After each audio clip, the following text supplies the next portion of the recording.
Relics are foreign to scripture, well that's a confident claim. Joseph made his brothers promise, when God comes take my bones away. Centuries passed down in Egypt, and Pharaoh finally let them go. Moses took the staff God gave him, and somebody grabbed Joseph's bones. Then a dead man touched Elisha, and the dead man stood alive. No spell was cast, no bone was worshipped. God just chose to work through what he liked. So if holy bones seem strange to you, I understand the double take. But strange to modern sensibilities is not the same as strange to faith. Foreign to scripture, that's a curious claim. For the God who keeps working through the matter he made. A garment, a shadow, a handkerchief brought, and a dead prophet's bones doing things bones ought not. There's no magic in marrow, no rival to grace. Just the God of creation working any way he may. You say he won't work through the matter he made. Have you met the God of the Bible you praise? They reached for the hem of Jesus, and the sick were made well. They carried claws that touched St. Paul, and diseases fled as well. Peter's shadow crossed the roadside, where they laid the sick in rows. Scripture seems remarkably comfortable, with grace getting physical. Then someone says, but that looks pagan. Well, the pagans disagreed. Julian mocked the early Christians for their tombs and their deceased. He called honoring Christian martyrs morbid, impious, and flawed. So apparently our pagan practice was offensive to pagan gods, and people just got buried isn't really how it went.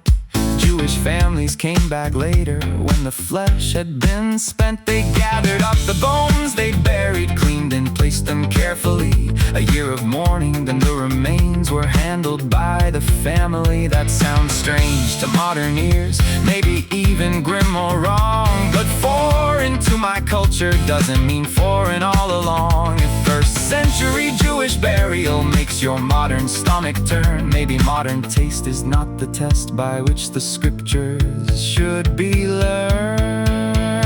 Foreign to scripture, that's a curious claim.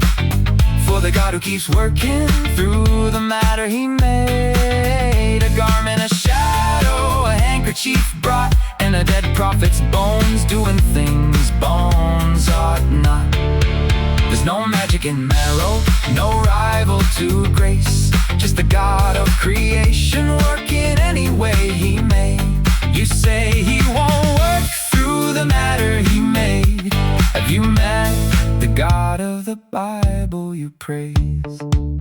Then Polycarp, taught by St. John, gave his life and kept the faith. And the Christians gathered up his bones from what the fire left in its wake. More precious than jewels, they called them, finer than the purest gold. They placed them somewhere worthy and gathered there to honor him.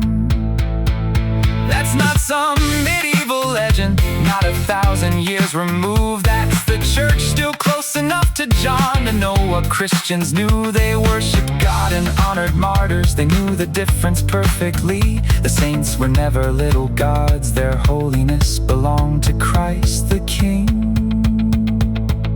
Mud upon the eyes of blindness, water washing souls reborn. Oil upon the heads of prophets, hands through which his gifts are poured. Bread and wine, a cloak, a shadow, flesh and blood and dust and bone. The Word himself became incarnate. Matter is not heaven's foe.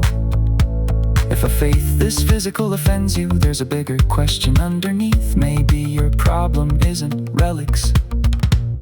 Maybe it's what the Word became flesh means.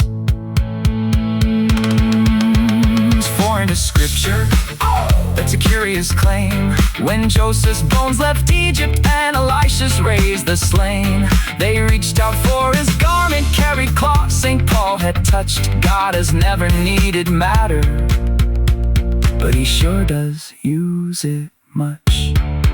There's no magic in marrow, No worship of remains. Every miracle is God's. Every saint reflects His grace.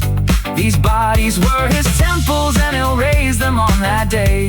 Have you met the God of the Bible you praise? Not magic, not gods, not worshiping the dead.